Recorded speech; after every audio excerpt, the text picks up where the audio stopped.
आज हमारे अध्यक्ष प्रकाश भाविकट्टी साहब के नेतृत्व में और राजाराम साहब के साथ मिलकर हम डीसी मैडम से एक मेमोरेंडम देने के लिए आए थे। मेमोरेंडम देने की वजह ये थी कि हम पिछले बार म्यूनसिपल कमिश्नर साहब से मुलाकात हुई थी, मुकुल जैन साहब से। उन्होंने भी आश्वासन दिया था कि पेमेंट करेंगे, लेकिन उसके बावजूद भी पेमेंट नहीं हुआ। तो आज तमाम कॉन्ट्रैक्टर एसोसिएशन की शक्ल में डीसी मैडम से मिलकर उनको एक मेमोरेंडम दिए हैं, क्योंकि अभी रमज़ान का टाइम है, फिर नेक्स्ट मंथ में जो है 14 अप्रैल रहती है, ईद का टाइम। हम मैडम से रिक्वेस्ट करें हैं कि मैडम हमारा पेमेंट कीजिए। यहाँ पे म्यूनसिपालिटी में कोई बड़ा कॉन्ट्रैक्टर्स होते नहीं है, जैसे PWD ZP में यहाँ पे छोटे छोटे कॉन्ट्रैक्टर्स हैं, और ये कॉन्ट्रैक्टर्स पैसा बाहर से लेके आके काम कर रहे हैं, और 2-2 साल अगर पैसा नहीं मिलता है तो कॉन्ट्रैक्टर सर्वाइव कैसा होना, उनकी फैमिली कैसे सर्वाइव करना। इसी के ऊपर बात करके हम अपने अध्यक्ष के साथ, अपने राजाराम साहब के साथ और हमारे दूसरे तमाम कॉन्ट्रैक्टर्स को लेकर मैडम को मेमोरेंडम देने आए थे। और मेमोरेंडम देने के बाद मैडम ने आश्वासन दिया है कि जो SFC का पेमेंट है वो तो रिलीज़ करेंगे, लेकिन कुछ कॉन्ट्रैक्टर्स म्यूनसिपल फंड में भी काम किए जो बहुत ज़्यादा हुआ है।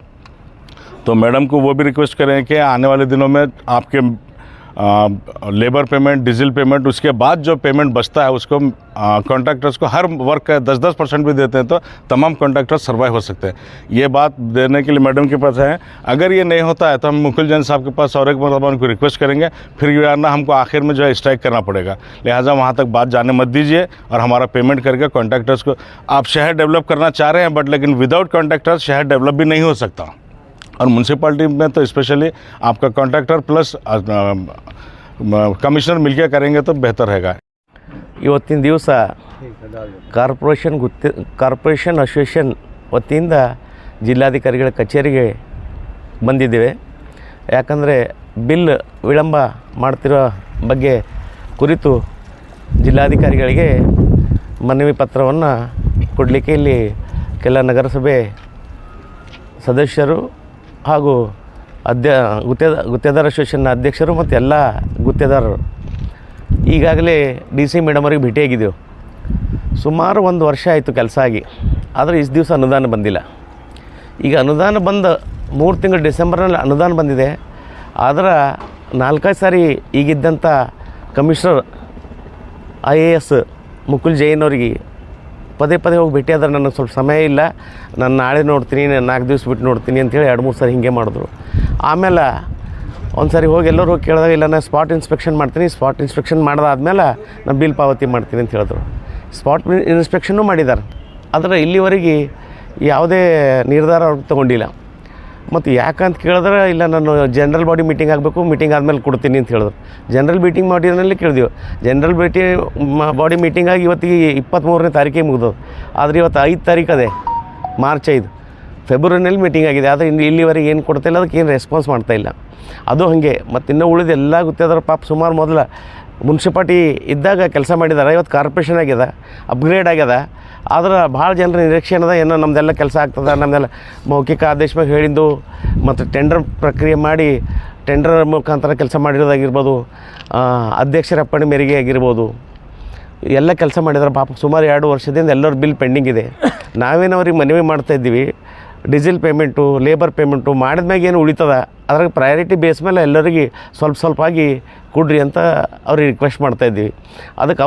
ಅದಕ್ಕೆ ಇನ್ನೂ ಸ್ಪಂದನೆ ಮಾಡ್ತಾ ಇರಲಿಲ್ಲ ಕಮಿಷನರು. ಅದಕ್ಕೆ ಜಿಲ್ಲಾಧಿಕಾರಿಗಳಿಗೆ ಬಂದು ಮನವಿ ಮಾಡಿದ್ದೀವಿ. ಜಿಲ್ಲಾಧಿಕಾರಿಗಳು ಆಶ್ವಾಸನೆಯನ್ನು ಕೊಟ್ಟಿದ್ದಾರೆ. ಅದ್ರ ಮುಂದೆ ಏನು ಆಗ್ತದೆ ಕಾದು ನೋಡ್ಬೇಕು. ಒಂದು ವೇಳೆ ಆಗಿಲ್ಲ ಅದು ಎಲ್ಲ ಗುತ್ತೇದಾರರು ಯಾವುದೂ ಗುತ್ತಿಗೆದಾರರು ಮಾಡಲಾರ್ದೇ ಧರಣಿ ಮಾಡಿ ಮುಂದೆ ಬರ್ತಕ್ಕಂಥದ್ದಿಲ್ಲ. ಅವರೆಲ್ಲ ಬಿಲ್ ಪಾವತಿ ಆಗಿಲ್ಲ ಅಂದ್ರೆ 2 ವರ್ಷ ವೇಟ್ ಮಾಡಿದ್ದಾರೆ. ಈಗ ಅವ್ರಿಗೆ ಯಾರಿಗೂ ವೇಟ್ ಮಾಡ್ಲಿಕ್ಕೆ ಇದಿಲ್ಲ, ಯಾಕಂದ್ರೆ ಅವರೆಲ್ಲ ಹೊರಗಿನ ಸಾಲ ತಂದು ಕೆಲಸ ಮಾಡಿದ್ದಾರೆ. ಸುಮಾರು ಪಾಪ ಭಾಳ ಕಷ್ಟದಲ್ಲಿದ್ದಾರೆ. ಎಲ್ಲರಿಗೂ ಒಂದೇ ಸಾರಿ ಪೇಮೆಂಟ್ ಕೊಡ್ಲಿಕ್ಕಿರೋದು ಹಂತ ಕೊಡ್ರಿ ಅಂತ ರಿಕ್ವೆಸ್ಟ್ ಮಾಡಿದೆವು. ಕೊಡ್ತೀನಿ ಅಂತ ಅವ್ರು ಆಶ್ವಾಸನೆಯನ್ನು ಕೊಟ್ಟಿದ್ದಾರೆ. ಅದು ಯಾವ ಮಟ್ಟಿಗೆ ಆಗ್ತದೆ ಗೊತ್ತಿಲ್ಲ. ಇದೇ ರೀತಿ ಏನಾರು ಆಯಿತು ಅಂದ್ರೆ ನಾವು ಎಲ್ಲ ಗುತ್ತೇದಾರರು ಯಾರೂ ಕೆಲಸ ಮಾಡೋದಿಲ್ಲ ಮುಂದೆ ಕಾರ್ಪೊರೇಷನ್ನಲ್ಲಿ, ಮತ್ತು ಕಾರ್ಪೊರೇಷನ್ ಎದುರಿಗೆ ಧರಣಿ ಕೊಡ್ತೀವಿ ಅಂತ ಈ ಮೂಲಕ ತಮಗೆ ಹೇಳಕ್ಕೆ ಬಯಸ್ತೀವಿ. ಇವಾಗ ರಾಜಾರಾಮ ಅಣ್ಣವ್ರು ಹೇಳಿದಂಗೆ ಎಲ್ಲ ಗುತ್ತೇದಾರರು ಮುನ್ಸಿಪಲ್ ಫಂಡ್ದಾಗೆಲ್ಲ ಭಾಳ ಕೆಲಸ ಮಾಡಿ ಪ್ರಾಬ್ಲಮ್ ಇದ್ದಿದ್ದೆವು. ಈಗ 1-2 ದಿವಸದಾಗ ನಮಗೆ ಏನಾರ ಇದ್ರ ಪೇಮೆಂಟು ಮಾಡಲ್ಲ ಹೋದ್ರು ಅಂದ್ರೆ ನಾವು DC ಆಫೀಸ್ ಮುಂದೆ ಹರಣ ಕೂಡ್ತೇವೆ.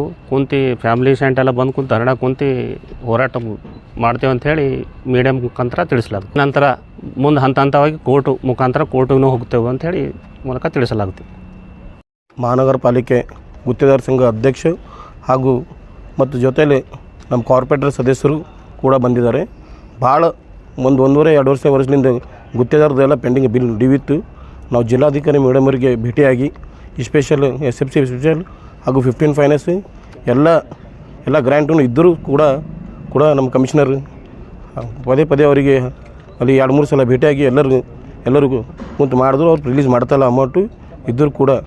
ಯಾಕಂದ್ರೆ ಮೇಡಮ್ ಅವ್ರು ಅಸೋಸಿಯೇಷನ್ ಕೊಟ್ಟಿದ್ದಾರೆ ಕಿ ಯಾವ್ದು ಗ್ರ್ಯಾಂಟ್ ಇದೆ ಅದು ರಿಲೀಸ್ ಮಾಡ್ತೀವಿ ಅಂತ. ಮುನ್ಸಿಪಲ್ ಫಂಡ್ ಆಮೇಲೆ ಟೆಂಡರ್ ಎಲ್ಲ ಕರೆದು ಸುಮಾರು ಟೆಂಡರ್ ಕರೆದಾರೆ. ಸುಮಾರು ಒಂದು 200-300 ಟೆಂಡರ್ ಕರೆದು ಎಲ್ಲರೂ ಕೆಲಸ ಮಾಡಿದ್ದಾರೆ. ಅದರಲ್ಲಿ 40% 50% ಕೆಲಸ ಮಾಡಿದ್ದಾರೆ. ಸುಮಾರು ಪೇಮೆಂಟ್ ಎಲ್ಲರೂ ಇದ್ದೆ. ಯಾರು ಖಾಸಗಿ ಸಾಲ ತಂದಾರ, ಫೈನಾನ್ಸ್ ತಂದಾರ, ಯಾರು ಚಕ್ಕರ್ ಬಡ್ಡಿ ಹೊರಗಿನ ಬಡ್ಡಿ ತಂದಾರ. ಬಡ್ಡಿ ತುಂಬಕ್ಕೆ ಭಾಳ ಕಷ್ಟ ಆಯ್ತದೆ. ಯಾಕಂದ್ರೆ ಮಕ್ಕಳು ಫೀಸ್ ಇದೆ, ಟ್ಯೂಷನ್ ಫೀಸ್ ಇದೆ, ಮನೆ ಬಾಡಿಗೆ ಕೆರೆ ಇದೆ, ಭಾಳಷ್ಟು ತೊಂದರೆ ಆಗ್ಲತ್ತೆ. ಗುತ್ತೇದಾರ ಇಲ್ಲಿ ಬಂದ ಒಬ್ಬರು ಗುತ್ತೇದಾರಕ್ಕೆ ನೇಣು ಹಾಕೊಂಡು ಸಾಯೋಂಥ ಪರಿಸ್ಥಿತಿ ಬಂದದ್ದು ಗುತ್ತೇದಾರಿಗೆ. ಯಾಕಂದ್ರೆ ದುಡ್ಡು ಇಲ್ಲದೆ ಮನೆ ನಡೆಯಲ್ಲ. ಗ್ಯಾಸ್ ಇದೆ, ಎಲ್ಲ ಪ್ರಾಬ್ಲಮ್ ಇದೆ, ಭಾಳಷ್ಟು ಪ್ರಾಬ್ಲಮ್ ಇದೆ. ದಯವಿಟ್ಟು ನಮ್ಮ ಕಮಿಷನರಿಗೆ ದಯವಿಟ್ಟು ಹಂತವಾಗಿ ಮುನ್ಸಿಪಲ್ ಫಂಡ್ದಾಗ ಹಂತವಾಗಿ ಯಾರು 10 ಲಕ್ಷ ಇದೆ, 2 ಲಕ್ಷ ಕೊಟ್ಟು, ಯಾರು 50 ಲಕ್ಷ ಇದೆ, ಒಂದು 5 ಲಕ್ಷ ಕೊಟ್ಟು ಎಲ್ಲರಿಗೆ ಪರಿಹಾರ ಕೊಟ್ಟರೆ ಗುತ್ತೇದಾರ ಮತ್ತು ಏನದ ಜೀವಂತ ಇರ್ತಾನೆ. ಇಲ್ಲಂದ್ರೆ ಗುತ್ತೇದಾರ ಏನದ ನೇಣು ಹಾಕೊಂಡು ಸಾಯ ಪಾಯ್ತಿ ಬಂದರೆ ದಯವಿಟ್ಟು ಕಮಿಷನರ್ ನಮ್ಮ ತಕ್ಲೀಫ್ ತಿಳಿದು ಅವ್ರು ಕೂಡಲೇ ಪೇಮೆಂಟ್ ಮಾಡಬೇಕಂತ ನಾವು ಕಮಿಷನರಿಗೆ ಏನದ ಮನವಿ ಮಾಡ್ಕೋತೇವೆ. ಮುಂದೆ ಅದ್ರ ಒಂದು ವಾರದಲ್ಲಿ ಪೇಮೆಂಟ್ ಅಂತ ನಾವು ಮಾಡಲ್ಲ ಹೋದ್ರು ಇದು ಸ್ಟ್ರೈಕ್ ಮಾಡಬೇಕಾಗ್ತದೆ. ಕಾರ್ಪೊರೇಷನ್ ಇದ್ರ ಕಡೆ ಸ್ಟ್ರೈಕ್ ಮಾಡಬೇಕಾಗ್ತದೆ. ಮತ್ತು ಮುಂದೆ ಹಂತದಲ್ಲಿ ಇದು ಏನದ ಯಾನೇ ದುರ್ಘಟನೆ ಬರೋದು ಕಮಿಷನರೇ ಜವಾಬ್ದಾರಿ ಇರ್ತಾರೆ ಅಂತ ನಾವು ಹೇಳಕ್ಕೆ ಬಯಸ್ತೀನಿ.